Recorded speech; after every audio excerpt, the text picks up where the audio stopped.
پھر کہا وعمل الصالحات کہ صرف علم پر نہ رہ جائیں، اس پر عمل بھی کریں. 4 چیزیں اکٹھی ہوگی.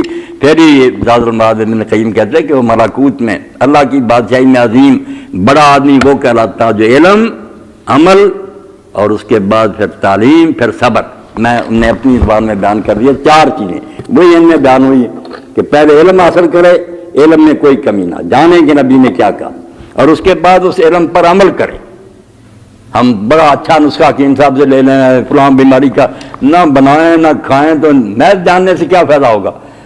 پہلے جانیں، جاننے کے بعد اس پر عمل کریں، وہ کام جو ہے نا پریکٹیکلی کریں. اور اس کے لیے بھی اللہ تعالیٰ نے بہت اچھا لفظ چنا.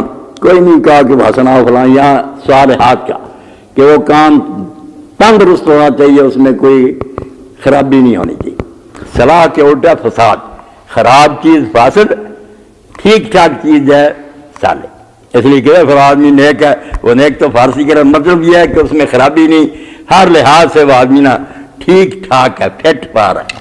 تو کہا کہ وہ نیک کام کرتے ہیں صالحات. اور اس کی تشریح اللہ کے رسول نے کر دی، اور سورہ کہف کے آخر میں بھی آ گئی کہ 2 چیزیں جس کام میں ہوں گی نا وہ صالح ہے، تندرست ہے.